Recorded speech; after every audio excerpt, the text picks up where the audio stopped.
Good evening, students. I welcome you all to yet another lecture of current affairs presented to you by ज्ञान गुरुकुल सफलता की निदान। तो आज का लेक्चर स्टार्ट करते हैं। सबसे पहला, Fuego volcano that was recently seen in news is located in which country? कौन सी कंट्री में है ये ग्वाटेमाला में है। यहाँ पर अभी रिसेंटली एक्सप्लोड हुआ है। फ्यूगो का मतलब होता है volcano of fire and Spanish नाम है फ्यूगो एंड ग्वाटेमाला में है, सेंट्रल अमेरिका में। और 1524 से जो है 60 बार 60 टाइम्स इट हैज इरप्टेड। तो इंटेंस वॉल्केनिक एक्टिविटी यहाँ पर देखने को मिलती है। एंड रिसेंटली जो है ग्वाटेमालन अथॉरिटीज ने 500 से ज़्यादा लोगों को जो है इवैक्यूएट करा है क्योंकि वॉल्केनो से गैस और ऐश रिलीज हो रही थी।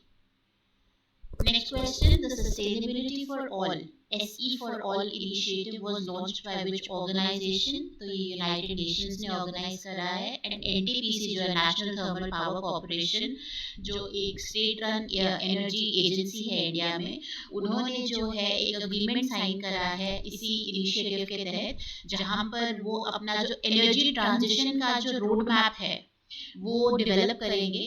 ठीक है, किस तरह से हमने अपनी एनर्जी नीड्स को जो मीट करना है, अपनी एनर्जी बास्केट को डाइवर्सिफाई करना है।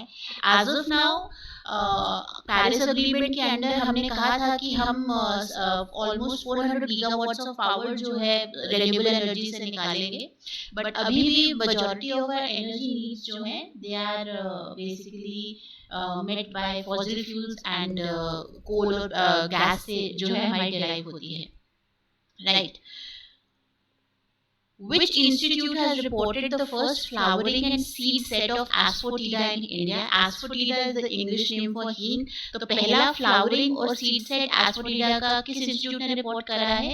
ये जो पालमपुर में CSIR की लैब है जिसका नाम इंस्टीट्यूट ऑफ हिमालयन बायोरिसोर्स टेक्नोलॉजी है, उन्होंने रिपोर्ट करा है, राइट। हिमाचल प्रदेश में है पालमपुर। तो ये कंफर्म करता है कि हींग जो है इट हैज सक्सेसफुली उसने इंडिया के जो टोपोग्राफी है, इंडिया की जो क्लाइमेट है वहाँ पे अडेप्ट कर लिया है। एंड इंडियन सॉइल के अकॉर्डिंग इसको पहली बार डोमेस्टिकेट कर दिया गया है, राइट। इसको नाम इन्होंने बेसिकली asafoetida का साइंटिफिक नेम फेरुला asafoetida होता है। एक पेरिनियल हर्ब होती है ये, राइट। और 5 साल लगते हैं इसमें फूल आने में।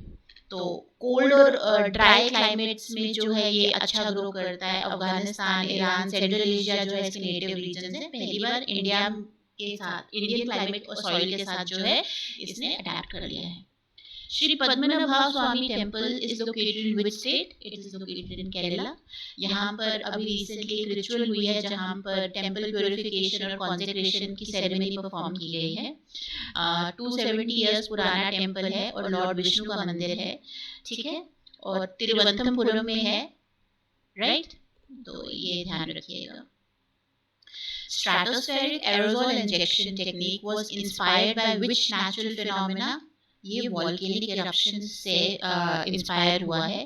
तो बेसिकली ये एक क्लाइमेट चेंज को फाइट करने की टेक्निक है, जहाँ पर बोला जाता है कि हम स्ट्रेटोस्फीयर में जो है कुछ टाइनी पार्टिकल्स ऐड कर देंगे एरोजॉल्स के, जो क्या करेंगे, जो इनकमिंग रेडिएशन है उसे रिफ्लेक्ट कर देंगे वापस। तो जब वो रेडिएशन अर्थ पर आएगी नहीं, वो अर्थ को वार्म ही नहीं करेगी, कहीं ना कहीं अर्थ पर कूलिंग इम्पैक्ट्स देखने को मिलेंगे। तो इसमें कौन से एरोजॉल्स इस्तेमाल किए जाते हैं? इसमें सल्फर डाइऑक्साइड गैस के एरोजॉल्स जो है इस्तेमाल किए जाते हैं, जो कि सल्फेट में बदल जाते हैं, SO4 2- ग्रुप के एरोजॉल्स में बदल जाते हैं, जो सनलाइट को रिफ्लेक्ट करते हैं, ठीक है। Piyush Chawla who recently announced his retirement is associated with which sport?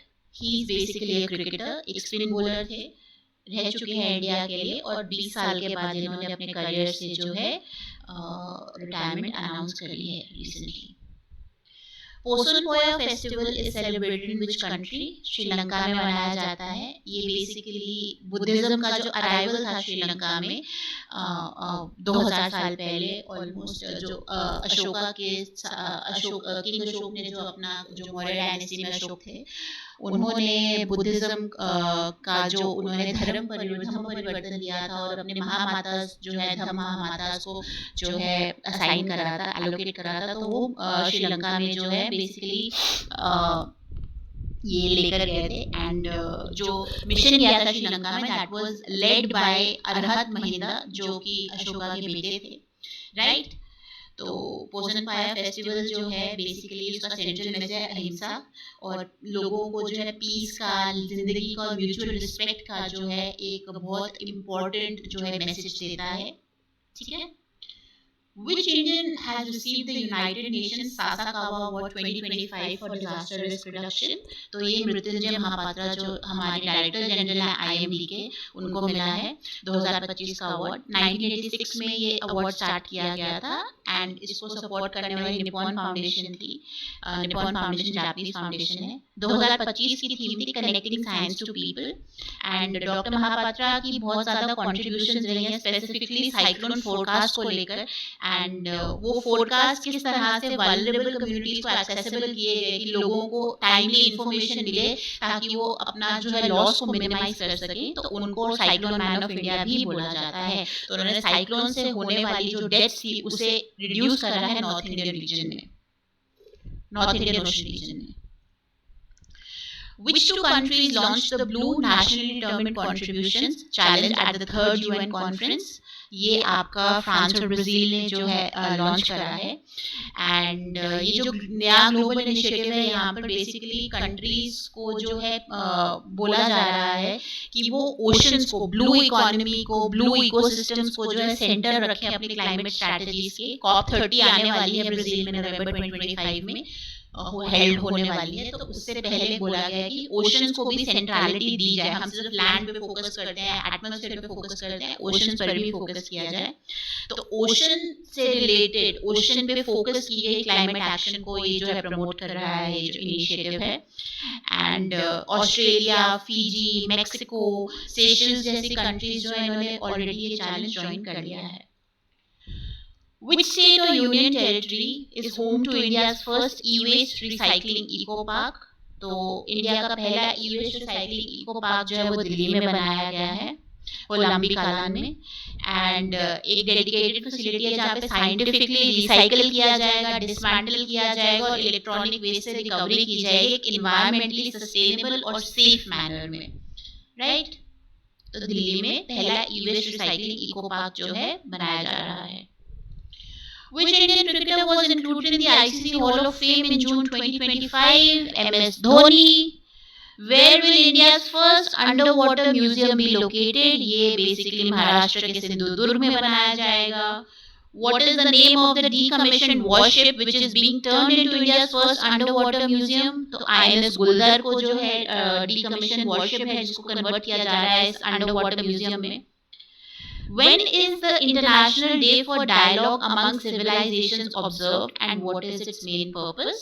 तो ये जून 10 को मनाया जाता है और इसका पर्पस है कि हम इंटरकल्चरल जो अंडरस्टैंडिंग है उसको प्रमोट करें और साथ ही साथ हम एक साथ इतने डिफरेंट कल्चर्स के साथ, इतनी डाइवर्सिटी के साथ कैसे पीसफुली कोएग्जिस्ट कर सकते हैं, एक साथ रह सकते हैं म्यूचुअल रिस्पेक्ट के साथ, म्यूचुअल पीस के साथ एंड ब्रदरहुड के साथ। So that is the main purpose of this event, international day for dialogue among civilizations, June 10 को मनाया जाता है।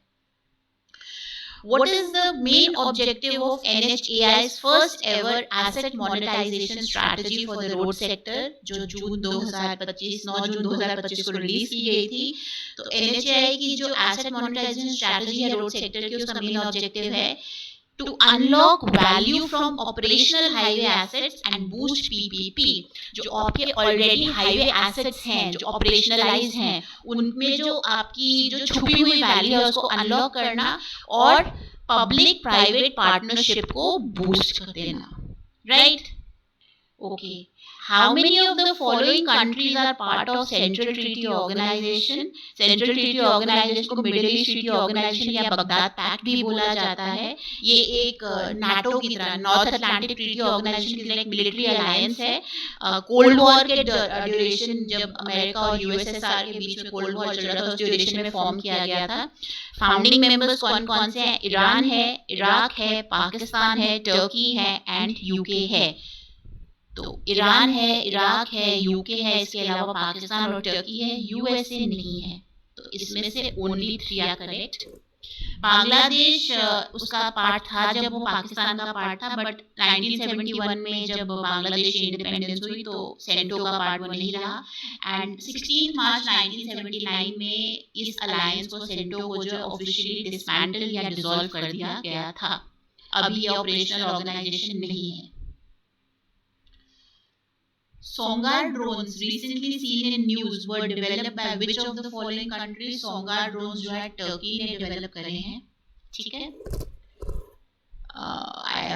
ठीक है, next question, consider the following statements about copper.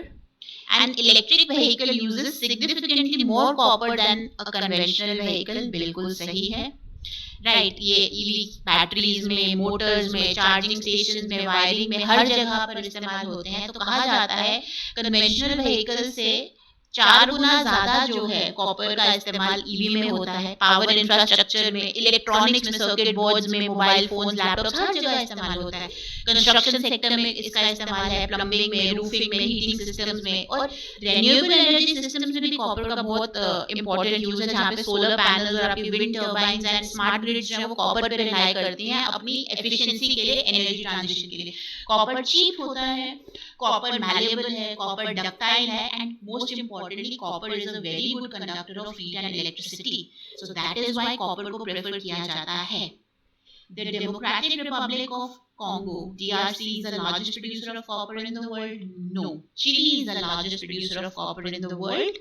25% जो global output है वो चिली से आ रहा है। चिली एक साउथ अमेरिकन कंट्री है, एंड सेकेंड नंबर पे DRC है, उसके बाद पेरू आता है और फिर चाइना आता है। India relies heavily on imports of refined copper. Again, India does not rely heavily on the imports of refined copper. India के अपने पास बहुत अच्छे रिजर्व्स हैं। राजस्थान, मध्य प्रदेश, झारखंड में आपकी सिंघम माइंस है, खेतरी माइंस है, बालाघाट माइंस है मध्य प्रदेश में। यहाँ से कॉपर की माइनिंग अच्छे से हो रही है। तो उन्होंने बोला how many of the given statements above are not correct.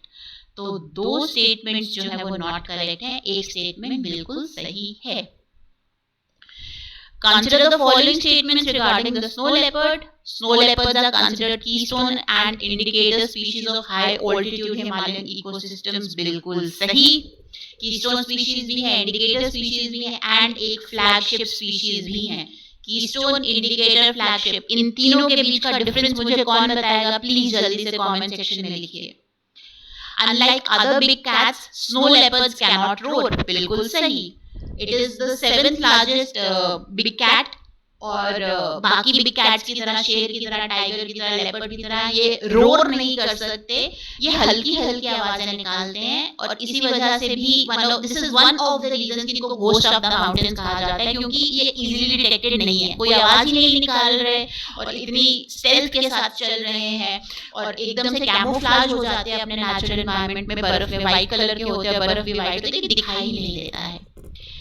In India, Himachal Pradesh has the highest population of snow leopards. No, highest population of snow leopards आपको लद्दाख में दिखेगी, फिर हिमाचल में और फिर उत्तराखंड में।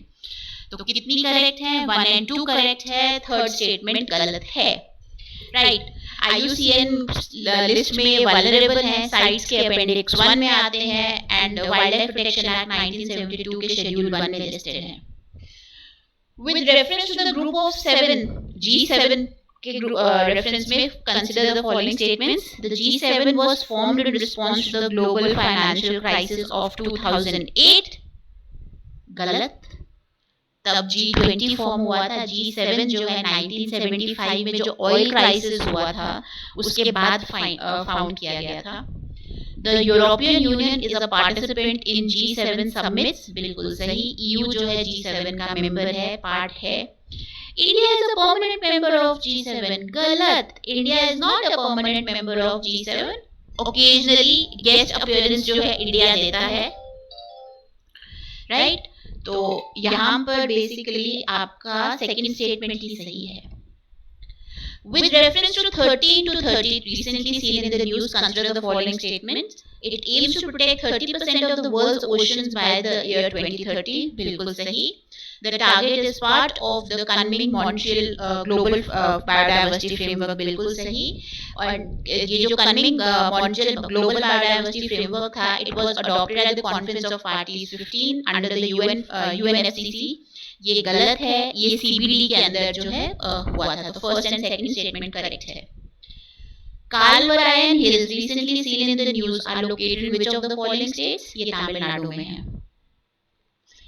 With reference to the Chenab River and the Chenab Rail Bridge, बहुत use में चल रहा है. Consider the following statements. The Chenab River is formed by the confluence of the Chandra and the Bhaga rivers at Tandi in Himachal Pradesh. बिल्कुल सही. And Chenab Rail Bridge is part of the Udhampur Srinagar Baramulla rail link. बिल्कुल सही. दोनों statements सही हैं. Consider the following statements about the Pradhan Mantri Surakshit Matritva Abhiyan. The Ministry of Women and Child Development is the nodal ministry for the scheme. नहीं. Ministry of Health and Family Welfare nodal ministry है. It aims to provide a comprehensive and quality antenatal care for pregnant women. बिल्कुल सही. मातृत्व अभियान है तो antenatal care जो है दी जा रही है प्रेग्नेंट औरतों को, कॉम्प्रिहेंसिव और quality. Second statement is correct. So that is all for today. Video पसंद आया हो लाइक करें. कोई डाउट है तो कमेंट करना ना भूलें. जितना ज़्यादा शेयर कर सकते हैं करें.